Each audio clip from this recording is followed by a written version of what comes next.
2014 was definitely the best chance. 2016, I think we were outmatched. It was a great win, against the Cowboys in the divisional round, but like that was a team that there were some significant holes. I mean, our pass defense was literally 31st. So bad. During the regular season. Like, it wasn't good. It was just so lopsided. We had a good run defense, but, and then 2019, I think it was just like we were a solid team. I think, we were kind of middle in the pack, when it came to our offense, and then we were kind of middle of the pack when it came to our passing defense. I think we were 14th. And then we were top 10 in points allowed, which was good. But, I think, this year will definitely be more challenging. But, I think that the Packers, a lot of people are just like, Rodgers should have gone to more Super Bowls. And I get that, and I agree with that. I also think at the same time, though, 2014 was probably our best chance to actually bring home another ring. I think 2016 would have definitely been tough. And I think this year would have been tough, too. I think it would have definitely been possible because it's any given Sunday. But 2014, for me, will always be like, yeah, that's the one you want back. Yeah, and honestly, Tom, I got to be honest with you.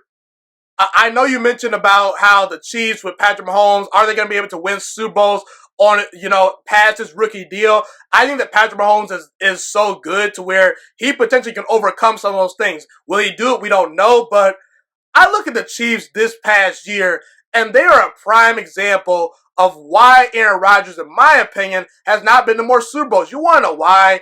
Because at times, that defense just was not fixed. A lot of people forget this. Patrick Mahomes did not play very well for most of that Super Bowl up until that fourth quarter.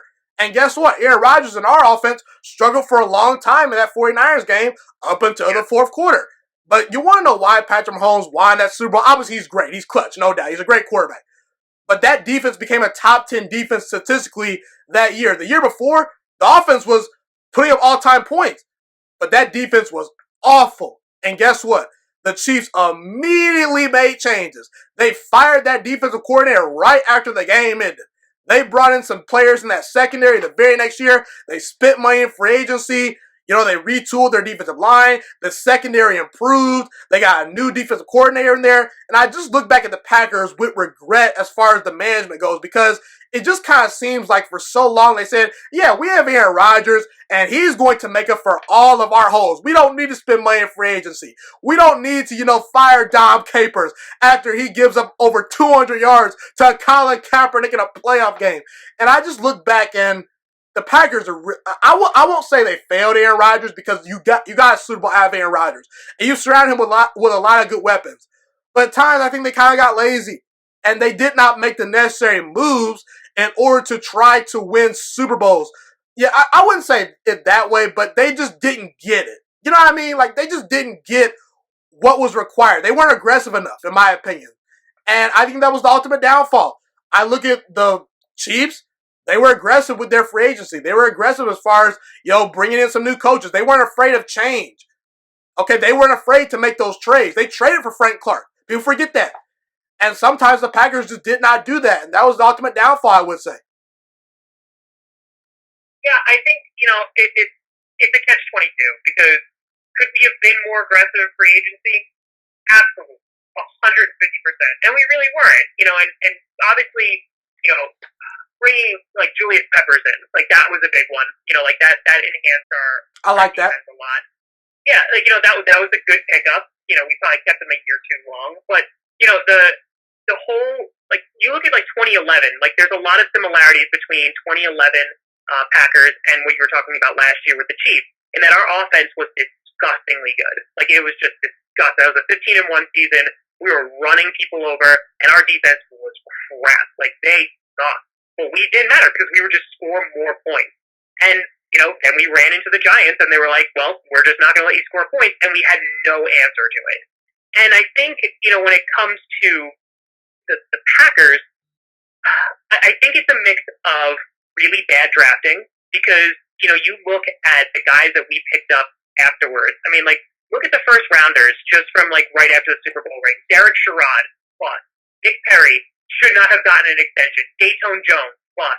HaHa Clinton Dix, never lived up to a first round. Demarius Randall, no longer on the team. Kenny Clark, so, 6 years later in 2016, we hit a home run with that. We don't have one in 2017, and we go with Kevin King in the second round. And you know what I mean?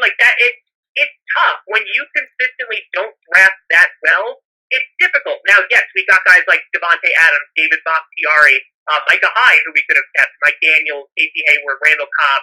But there was a lot more guys that we just did not hit on in the draft. And the Packers, who have been known for a very long time to be a draft and develop team, failed on a lot of picks for the drafting part.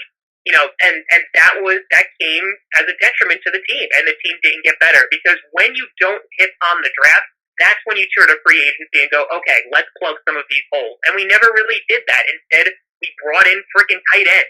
We brought in Jared Cook and Martellus Bennett and Jimmy Graham.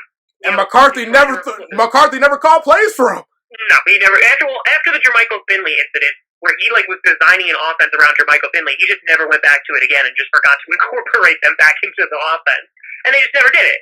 And it is what it is. Rodgers has had good wide receivers for his career for a long time, and then they left. And that's why when you look at the 2018 draft, when them drafting 3 wide receivers, that was an attempt to kind of fill the hole that Jordy Nelson, James Jones not there anymore, Randall Cobb eventually would make his exodus.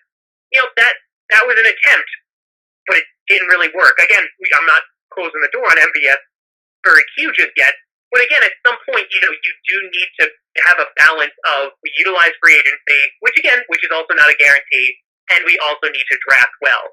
And, the Goody hit a home run with the free agency last year, and I think that's what kind of made fans even more pissed off. And what I mean by that is, you hit on Za'Darius, you hit on Preston, you hit on Amos, you hit on all these guys, and so then the fan base goes, wait a minute, that worked. It made our team better. How come we're not doing that again?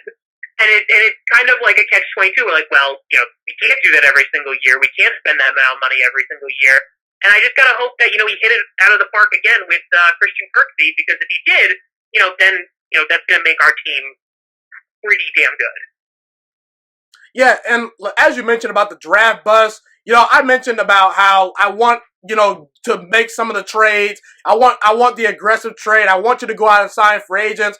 You got to also realize that Green Bay's not known for bringing in free agents. That's just the history. It's not Dallas. It's not Houston. It's not San Francisco. It's not the most attractive place to live. It's pretty much just Packers football and, your local restaurant, I would say, or your local bar. So players aren't going to want to necessarily always come to Green Bay. There's always the attraction of Aaron Rodgers, no doubt. But as far as a lifestyle, Green Bay's not really up there. So you really need to actually draft well. And the drafting just was not very good. Like you said, after we won that Super Bowl, we went through about a 3 to 4 year gap of just bad draft picks, especially in the first round. And you can always say you're defined by your 3rd, 4th, and 5th and 6th round picks, but at the same time, when you can get top of the line players in the 1st and 2nd round, you need to do that. And we just really didn't do that. And it's unfortunate, man. It really is.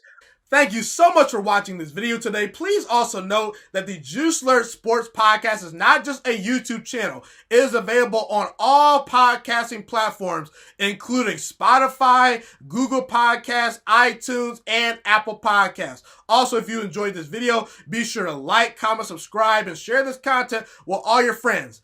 This podcast is my favorite thing in the entire world right now. It is my passion. And I want more people to listen to this podcast. I really want this podcast to grow. Also, a fun fact about me is that I want to go into the sports broadcasting and media world once I graduate from the University of Toledo, a college in Northern Ohio. I currently am a freshman there right now. I am looking to become one of the next great sports broadcasters and analysts out in the world.